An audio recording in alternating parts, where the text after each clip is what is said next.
बंधु माने आजिर एही भिडियोटी वृष राशि पाई बहुत अधिक गुरुत्वपूर्ण अटे। आज आमे जानिबा वृष राशि पाई 2024 मसीहा सेप्टेम्बर मासटी किपरि रहिबो। वृष राशिर मासिक राशिफल उपरे आलोचना करिबा।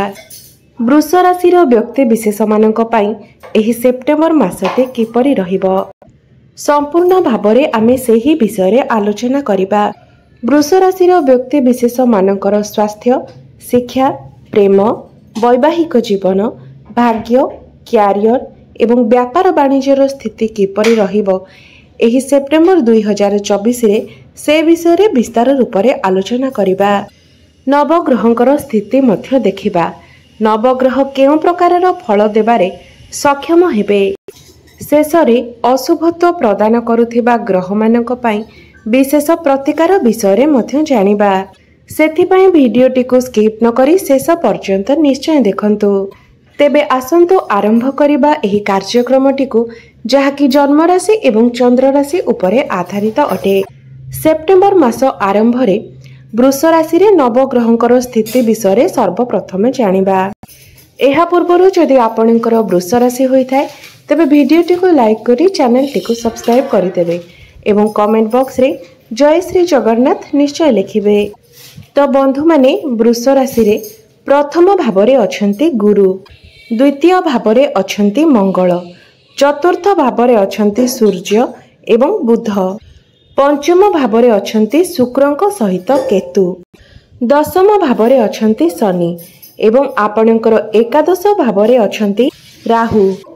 तेबे सर्वप्रथम आसंतु जानि नेबा एही सेप्टेम्बर मासरे आपणकर स्वास्थ्य किपरि रहिबो। बंधु माने कुंडलीर प्रथम भावटी होइथाय आपणकर स्वास्थ्यर भाव, आपणकर इम्यूनिटी सिस्टम रो भाव।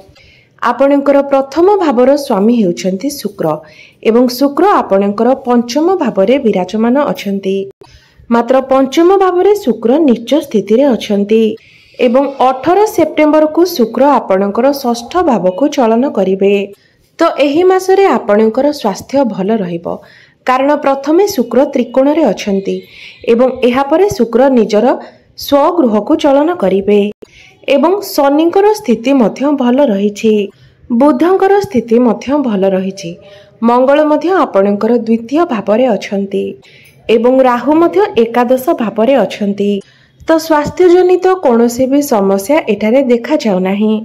मात्र आपणकर अष्टम भावर अधिपति देवगुरु बृहस्पति आपणकर लग्न रे विराजमान अछंती। तो सेथिपाई आपण निजर खाद्य पेय उपरे ध्यान दियंतु एवं निजर डाइजेस्टिव सिस्टम उपरे मध्य ध्यान दियंतु। एहा व्यतीत आपणकर किछि डेंटल इश्यू मध्य देखा देई पारे। केवल मात्र एतिकी जिनिस प्रति आपणकर ध्यान देबार अछि। एहा व्यतीत एही मासरे आपणकर कोनोसी भी स्वास्थ्य जनित समस्या देखा जाउ नाही। एबे आसंतु जानिबा आपणकर शिक्षा क्षेत्र किपरि रहिबो एही सेप्टेम्बर 2024 रे विद्यार्थी मानक पई किपरि रहिबो एही सेप्टेम्बर मासटी। तो बंधु माने कुंडलीर पंचम भावटी होइथाय आपणकर शिक्षार भाव एवं आपणकर पंचम भावर अधिपति हेउछंती बुध। तो बंधु माने 23 सेप्टेम्बर परे आपणकर पाठपढ़ार स्थिति भल रहिबो। 23 सेप्टेम्बर पूर्वरु आपणकर पाठपढ़ारे किछि समस्या आसी पारे, आपणकर माइंड डाइवर्ट होई पारे, आपणकर मन अन्य जिनिस रे लागि पारे, आपणकर कॉन्फिडेंस लेवल कमी पारे एवं पाठपढ़ारे आपणकर ध्यान मध्य कमी जाई पारे। मात्र 23 सेप्टेम्बर परे एही सब समस्या रहिबो नाही। 23 सेप्टेम्बर परे आपणकर पाठपढ़ार स्थिति बहुत भल रहिबो एवं जदि आपणकर कोनोसी एग्जाम अछि तो 23 सेप्टेम्बर परे आपणकर एग्जाम मध्य बहुत भल रहिबो। सेथिरे मध्य आपणको शुभ फल प्राप्ति हेबो एवं जदि आपण किछि एडमिशन नेबा पई चाहुछंती से विषय रे भाबुछंती तो 23 सेप्टेम्बर परे आपणको पई समय भल रहिबो। एबे आसंतु जानिबा आपणकर प्रेम जीवन किपरि रहिबो एही सेप्टेम्बर 2024 रे। तो बंधु माने पंचम भावटी शिक्षार भाव हेबा सहित पंचम भावटी मध्य होइथाय आपणकर प्रेम जीवनर भाव, आपणकर संतानर भाव। बंधु माने शुक्रंक सहित केतु विराजमान अछंती एवं बुध निजर स्वगृह रे प्रवेश करिवे एवं शुक्र मध्य आपणकर पंचम भावरे विराजमान अछंती। तो आपणकर जो फिलिंग्स रही आपण भितर जो अंडरस्टैंडिंग रही ताहा बहुत भल रहिबो कारण आपणकर राशि स्वामी शुक्र निजे ही पंचम स्थान रे अछंती अर्थात एही मासटी आपणकर प्रेम जीवन को नहीं बहुत भल रहिबो। एमिति कि पूर्वरु जदि आपणकर प्रेम जीवन रे कोनोसी समस्या रहितिला तेबे सेही समस्यार समाधान मध्य होई जिवो। आपणकर प्रेम जीवन एही मासरे बहुत भल रहिबो कारण बुध मध्य आपणकर पंचम भाव रे विराजमान अछंती। आपणकर कम्युनिकेशन स्किल आपणकर कथा कहिबार शैली आपणकर प्रेम जीवन रे बहुत भल रहिबो। एबे आसंतु जानिबा आपणकर वैवाहिक जीवन किपरि रहिबो एही सेप्टेम्बर 2024 रे। तो बंधु माने कुंडलीर सप्तम भावटी होइथाय आपणकर वैवाहिक जीवनर भाव आपणक जीवन साथीर भाव एवं आपणकर सप्तम भावर अधिपति मंगल आपणकर द्वितीय भावरे विराजमान अछंती।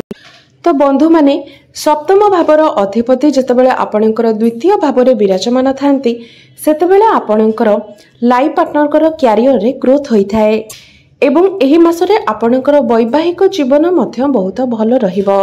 आपणकर वैवाहिक जीवन एही मासरे बहुत भल रहिछि कारण बुध आपणकर सप्तम भाव को देखुछंती शनि मध्य आपणकर सप्तम भाव को देखुछंती।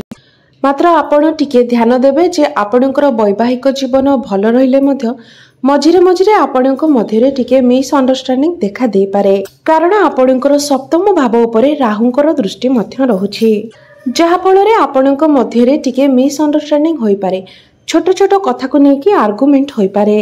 एहा व्यतीत आपणकर वैवाहिक जीवन रे अन्य कोनोसी समस्या देखा जाउ नाही। एबे आसंतु जानिबा सबुठारु महत्वपूर्ण विषय आपणकर भाग्य कैरियर एवं व्यापार वाणिज्यर स्थिति किपरि रहिबो एही सेप्टेम्बर 2024 रे। तो बंधु माने कुंडलीर नवम भावटी होइथाय आपणकर भाग्यर भाव एवं दशम भावटी होइथाय आपणकर कैरियर भाव। तो आपणकर भाग्य भावर स्वामी हेउछंती शनि एवं आपणकर कैरियर भावर स्वामी मध्य हेउछंती शनि। तो भाग्य को नहीं जदि आमे कहिबाकू जिबा तो आपणकर शुक्रंकर स्थिति भल रहिछि बुधंकर स्थिति मध्य भल रहिछि। तो एही मासरे आपणकर भाग्य बहुत भल रहिबो। तो आपण जो कार्य करूछंती सेथिरे आपणको टिके अधिक समय लागिबो कारण शनि बक्री स्थिति रे अछंती मात्र आपणकर कार्य निश्चित रूप से सफल हेबो भाग्य आपणकर साथ देबो कारण शनि बक्री होई आपणको नवम भावर फल मध्य प्रदान करिवे। शनि मध्य आपणकर दशम भावरे अछंती सेथिबाई चिंतित हेबार मध्य कोनोसी विषय नाही। जदि आपण कोनोसी प्लानिंग करिबा पई चाहुचंती कोनोसी डील करिबा पई चाहुचंती इन्वेस्टमेंट करिबा पई चाहुचंती शेयर मार्केट स्टॉक मार्केट रे कोनोसी इन्वेस्ट करिबा पई चाहुचंती तो 17-18 सेप्टेम्बर परे आपणको एथिरे शुभ फल प्राप्ति हेबो।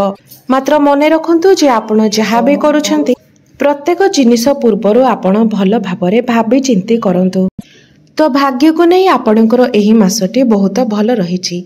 एबे आसंतु जानिबा आपणकर कैरियर किपरि रहिबो एही सेप्टेम्बर 2024 रे।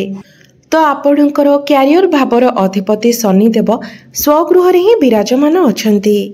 तो अचानक एही समय आपणकर आय रे अभिवृद्धि घटिबो अचानक भावरे आपणकर कार्य क्षेत्र रे आपणकर प्रमोशन होई पारे एवं आपणकर लग्न भावरे जे गुरु अवस्थित अछंती सेथिपई आपणकर ज्ञान रे मध्य अभिवृद्धि घटिबो कारण वृष राशि रे गुरुंकर चलन हेउछि।